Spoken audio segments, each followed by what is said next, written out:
네, 반갑습니다. 오늘 네 번째 시간 생물의 다양성과 유지, 생물의 진화 단원 들어가 보도록 하겠습니다. Let's go. 자, 그럼 먼저 진화가 뭔지 우리가 정의를 하고 시작을 합시다. 자, 이걸 한번 봅시다. 삼엽충, 공룡, 새우. 자, 이렇게 과거에 존재했던 생물들입니다. 현재는 멸종되어서 찾아볼 수가 없죠. 이렇듯 과거엔 존재했지만 멸종되어 현재 존재하지 않는 생물들도 있고요. 또 이렇게 과거에는 존재하지 않았지만 현재에 존재하고 있는 이런 생물들도 있습니다. 물론 실제는 아니에요. 자, 이렇게 오랜 시간 동안 여러 세대를 걸쳐서 이루어진 생물의 변화하는 과정을 우리는 진화라고 이야기를 합니다. 즉, 진화란 오랜 기간 동안 여러 세대를 거쳐서 생물이 변화하는 과정을 우리는 진화라고 이야기를 합니다. 자, 그렇다면 이러한 변화를 일으키는 그 요인은 뭘까요? 그중 하나가 바로 변이입니다. 자, 같은 생물 종이지만 이 개체 간에 나타나는 차이를 우리는 변이라고 이야기를 합니다. 자, 무슨 말이냐 하면, 자, 왼쪽 사진은 앵무새입니다. 자, 사진에서 보다시피 같은 앵무새임에도 불구하고 깃털의 색깔이 다른 걸 확인할 수가 있죠. 이런 걸 우리가 변이라고 한다는 겁니다. 색의 차이가 나타나는 거죠. 자, 오른쪽은 유럽 정원 달팽이라는 건데, 이 녀석도 마찬가지로 같은 종들이지만 이 줄무늬와 색깔이 다른 걸 우리가 확인할 수가 있죠. 이런 것도 변이라고 이야기를 합니다. 자, 이 친구들도 마찬가지죠. 생김새, 키, 피부색 이런 것들이 차이가 나게 되고 이를 우리가 변이라고 이야기를 한다는 거죠. 자, 이 친구들도 마찬가지죠. 생김새, 키, 피부색 이런 것들이 차이가 나는 것들이 전부 다 변이라고 할 수 있습니다.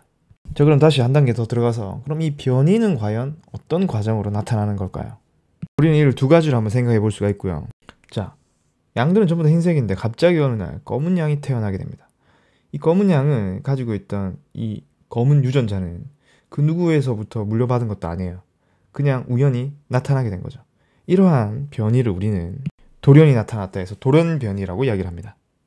참고로 이야기하면 이 돌연변이도 두 가지가 원인이 될 수가 있어요. 첫 번째는 그냥 랜덤으로 자연스럽게 일어나는 돌연변이가 있고요.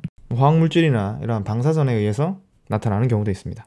자, 그 다음에 요 경우인데, 요 경우도 지금 검은색 아빠 개와 흰색 엄마 개가 있는데 자식이 태어났는데 이 자식은 검은색 흰색이 섞였어요. 그럼 이 경우에도 우리가 얼핏 생각하기에는 전혀 새로운 녀석이 나왔으니까 돌연변이가 아니냐라고 생각할 수도 있겠지만, 이쪽에 가지고 있던 흰 유전자와 이쪽에 가지고 있던 검정 유전자가 서로 만나서 이러한 결과가 나타나는 겁니다. 부모 유전자의 새로운 조합이 되겠네요. 자, 그럼 이렇게 나타나는 이 변이들의 예를 몇 가지 더 들어볼게요. 자, 먼저 채소를 한번 예로 들어봅시다. 자, 파프리카와 피망은 이 고추로부터 변이를 이용해서 다양한 품종으로 개발된 사례가 되는 거죠. 자, 이거는 토마토입니다. 자, 그럼 대추 토마토, 방울 토마토 이렇게 변이를 이용해서 또 다양한 품종으로 개량이 된 거죠. 자, 이것 좀 놀랐어요. 자, 이게 뭘까요? 브로콜리와 콜리플라워라고 하는 건데요. 자, 이 녀석들도 제가 마치 양배추로부터 변이를 이용해서 새로 개발된 품종이 되겠네요. 저 고추, 토마토, 양배추 원래 세 가지밖에 없었는데 변이를 이용해서 이렇게 다양하게 여러 다양한 생물들을 만들어낼 수가 있다라는 겁니다. 자, 그럼 이러한 변이와 진화를 어떻게 연결할 것인가? 자, 그 둘을 연결하는데 중요한 역할을 한 게 바로 이 갈라파고스 제도입니다. 자, 이 갈라파고스 제도는 남아메리카 대륙에서 1000km 정도 떨어진 적도 부근의 섬이고요. 크고 작은 섬들이 19개 정도가 이렇게 뭉쳐 있는 겁니다. 섬마다 환경이 다르고 이렇게 멀리 떨어져 있고 섬 사이에 해류, 요 바닷물이 빠르게 흐르기 때문에 생물이 왕래하기가 어렵다는 거죠. 즉, 독립된 이런 서식 환경이 구축이 되어 있는 곳입니다. 자, 여기서 우리는 이제 두 가지 생물을 만나게 되는데, 이 육지 이구아나는 3종이 여기서 발견이 되는데 전부 다 몸 색깔이 다른 변이가 나타납니다. 오른쪽에 이 새는 핀치새인데요. 이 핀치새를 이용해서 우리가 이제 변이와 진화를 연결지어 설명을 하게 될 겁니다. 그게 바로 자연 선택설입니다. 이 자연 선택설은 말 그대로 자연에 가장 적합한 종을 자연이 선택을 해서 살아남게 한다는 겁니다. 자, 핀치새에 적용을 한번 시켜봅시다. 핀치새의 원래 조상은 그냥 씨앗을 먹는 새였어요. 이 새가 갈라파고스 제도에 도착을 하게 된 거죠. 도착해서 이렇게 섬 1, 섬 2, 19번까지 섬이 있을 거예요. 거기 이제 나눠져서 살게 되겠죠. 근데 중요한 문제는 바로 먹이 문제였습니다. 자, 1번 섬에는 선인장이 있었고요. 2번 섬에는 씨앗이 많았고요. 그랬겠죠. 자, 이렇게 먹이가 다른 서식 환경 속에서 이제 무슨 일이 일어났느냐 하면 바로 변이가 일어나게 됩니다. 자, 섬 1번으로 가봅시다. 섬 일본에 가봤더니 이렇게 부리 종류가 다양하게 변이가 일어났어요. 근데 이 섬 일본에는 먹이가 뭐였죠? 선인장이란 말이야. 그렇다는 이야기는 이렇게 다양한 부리를 가진 녀석들 중에서 가장 생존에 유리한 녀석들이 어느 녀석들이죠? 요런 녀석들이죠.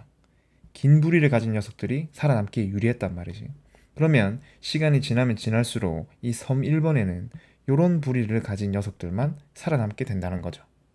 자, 그럼 이제 섬 2번으로 한번 가봅시다. 섬 2번에는 씨앗이에요. 단단하단 말이야. 그러면 마찬가지로 다양한 이런 변이가 일어났는데 이 중에서 가장 생존에 유리한 녀석은 바로 이렇게 단단한 부리를 가진 녀석들이었어요. 그러면 섬 2번에서는 이 녀석들만 이제 살아남게 되는 거죠. 자, 그럼 이게 오랜 시간 지속이 되게 되면 섬 1번에는 이렇게 긴 부리를 가진 핀치새들만 살아남게 되고요. 섬 2번에는 이렇게 굵은 부리를 가진 핀치새들만 살아남게 되는 거죠. 자, 즉 이렇게 환경에 따라서 변이가 일어난 여러 개체들 중에 가장 적합한 녀석들만 살아남아서 이렇게 환경에 따라서 여러 종으로 분화하게 되는 겁니다. 자, 자연에 가장 적합한 녀석들만 살아남는다. 이게 바로 자연 선택설. 영국의 과학자 찰스 다윈이 주장했죠.